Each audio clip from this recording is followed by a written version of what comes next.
Hello everyone. Thanks so much for taking the time to watch this video. My name is Alaa Aissi and I'm a policy enforcement manager within YouTube and a global lead on Google's Interbelief network.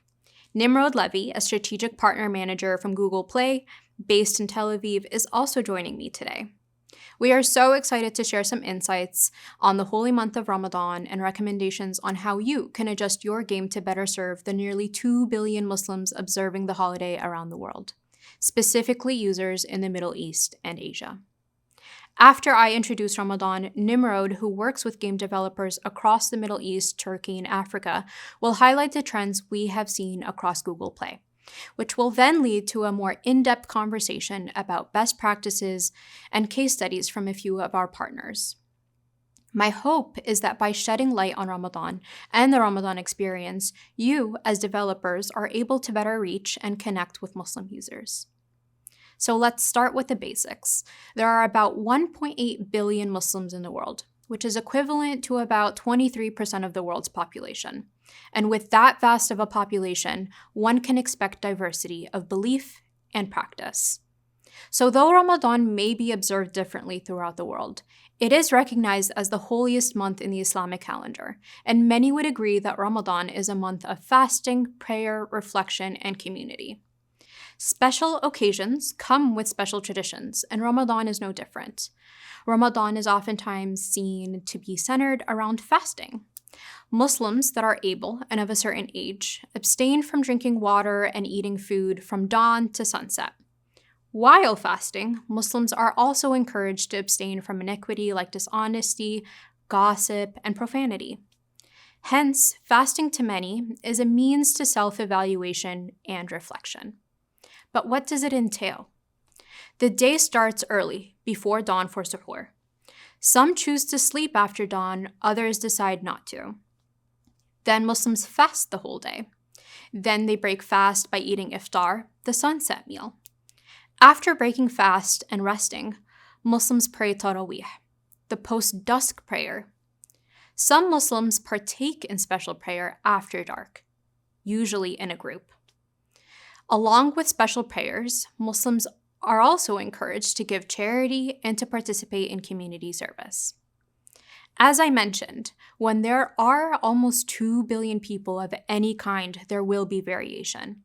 And the way in which Muslims observe Ramadan is no exception. That said, for any fasting Muslim, the waking, sleeping, and operating hours are more likely than not different during the month of Ramadan. And as a result, Muslims globally engage and interact with the world around them differently. For instance, days and nights may feel slightly longer, and downtime may be filled with slightly more steadiness, paving way to increased phone usage and app engagement.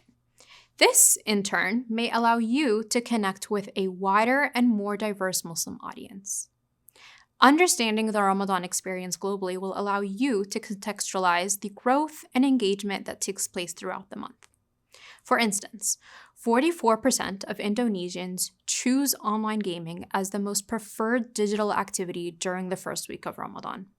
Another example, online traffic increased significantly from 6 to 10 a.m. and from 6 to 10 p.m., the times after suhoor and after iftar. And to better observe user engagement, I'll hand it over to Nimrod, who will introduce himself and speak about data and observe trends throughout the month. Over to you, Nimrod. Thank you, Alaa, for this insightful overview. I'm Nimrod Levy, part of the Google Play partnership team in the Middle East and Africa. I support game developers across the region to succeed on our platform and also help global game developers to export to the region. The Ramadan experience, composed of the effects of adjusted waking, working, and sleeping hours during the month, coupled with COVID-19 lockdowns, have amplified playtime. But before we delve into Ramadan-specific activity, let's first take a look at Muslim-majority countries in the Middle East and Southeast Asia. These regions are exciting all year long, so let's quickly understand why. When looking at the last 2 years' compound annual growth rate, we see strong growth in both of these regions. In Malaysia, Indonesia, Pakistan, and Bangladesh, we noticed a growth of 1.2x in revenue. In the Middle East specifically, Turkey, Saudi, UAE, Qatar, Egypt, Iraq, and Morocco, the revenue doubled in the past 2 years. Both of these regions are two of the fastest growing regions globally. So what type of games are succeeding in both of these regions? When looking at the user spend, we see that the top 3 Play Store categories are similar in both, with action games being at the top, followed by RPG and strategy games. But user spend and installs are not the same. So, while action is highly popular in both regions, we actually identify casual and simulation games as install drivers.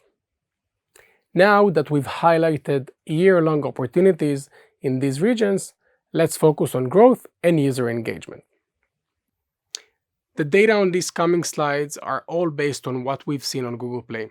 It's highly sensitive, so we've broken it down to 3 tiers: less than 10% growth, over 10%, and over 40% growth. This slide will be focusing on the well-monetizing markets with higher average revenue per paying user. We will focus only on the Middle East as we observe different behaviors from users in different markets. We grouped Turkey, Saudi, UAE, and Qatar together. What we can see here is that players don't tend to download too many new games during Ramadan, but rather spend more money on the games that they already play. The spend in 2020, which was a year of lockdowns and even more free time, grew by over 40%. And as a unique year, we didn't include it here. 2021 was still strong, with over 10% growth month over month and with over 40% new paying users. 2022 still had growth, but more moderate, with increased engagement of over 10% play minutes. The opportunity is not as strong in the lower monetizing ARPU Middle Eastern markets, in this case Egypt, Iraq, and Morocco. We observed an install growth of over 10% in both 2021 and 2022. But the user spend and new paying users have plateaued.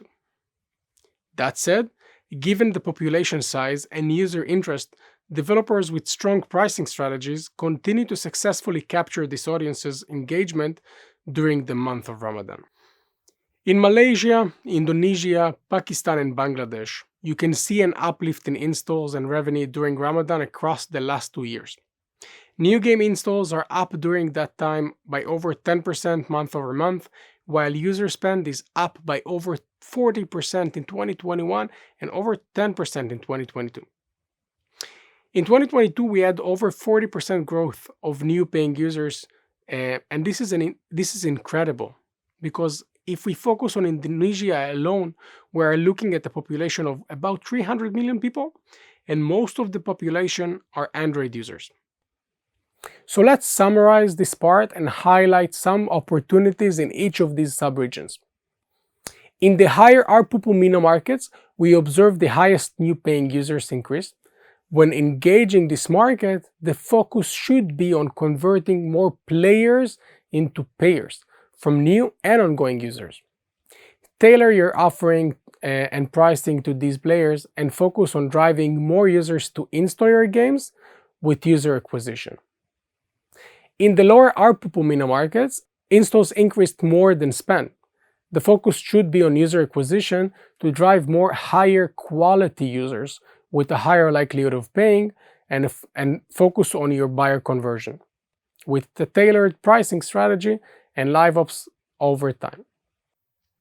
And in Southeast Asia, we saw the highest increase of player spend in games. So your focus should be on increasing the number of transactions per user. Increase your user acquisition in the region and focus on highlighting more offers that appeal to the local players. We established that user engagement differs in Ramadan, and when user engagement changes, so should development and strategy. In this section, I will take you through some of the best practices from Google Play. Before we dive into best practices specific to the month of Ramadan, let's first of all cover a few best practices that are highly relevant in Southeast Asia and the Middle East all year long. So the obvious one is to localize the app and the store listing by engaging in the local language. Yes, you can find success with your English version, but your success may be limited because user engagement and willingness to pay will be lower. Rethink your pricing strategy. Most markets discussed today are emerging markets.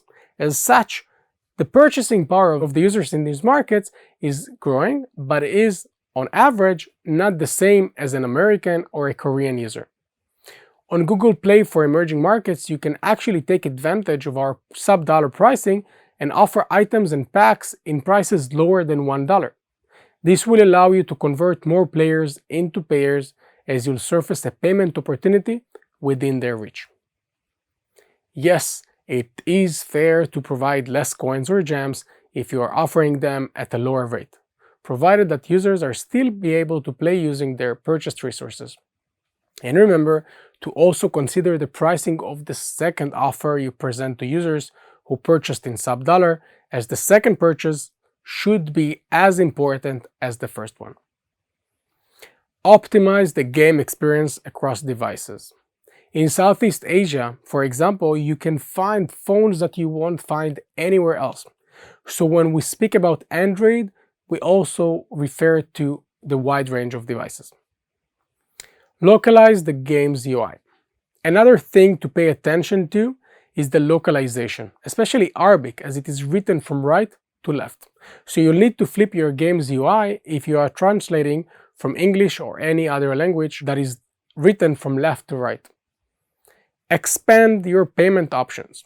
On Google Play, we also offer a range of payment options from credit cards to carrier billing and even cash transactions in Southeast Asia. Many of these payment partners are eager to partner with top game developers and to share, celebrate, and highlight special moments with their customers. By expanding your payments options, you can serve as a much larger community of users who will be able to enjoy your game. Of course, during Ramadan, be mindful of the fact that people are fasting during the day, so avoid showing food and beverages in your games. Now let's cover a few best practices that are unique to the month of Ramadan. Users in the Middle East, North Africa, and Southeast Asia regions have heavily leaned into our products during the month of Ramadan. Similar to European players, during holiday seasons, people expect to see special offers and packages during special times of the year and make exceptions to their regular spending habits. Include special themed content in the game, as this is appreciated by the players.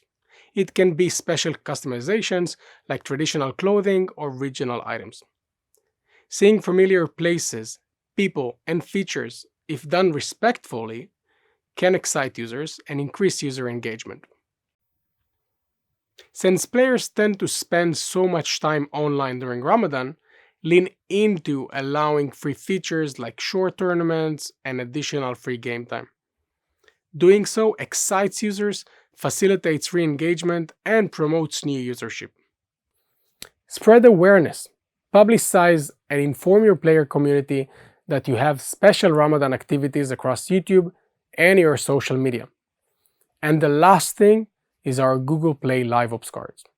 Our Live Ops cards will allow you to share updates on any special events or sales you might have in your game on Google Play across different places, from the game's home feed to the store listing.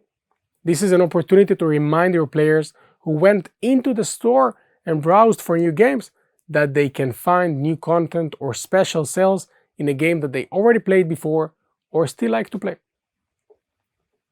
Now, let's share specific case studies of some of our developers from previous years so you can actually understand the effect these strategies have shown on different games. Babil Games, a Jordanian game publisher, finds Ramadan as their key event of the entire year and offers many things to their players in the Middle East. In this example, their hit game Need a Harp Tree, they focused on special offers, exclusive events, and Ramadan themes across the game.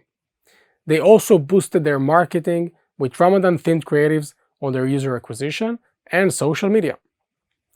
They experienced a massive impact of 48% uplift in in-app purchase revenue and also noticed a 6% uplift in their daily active users.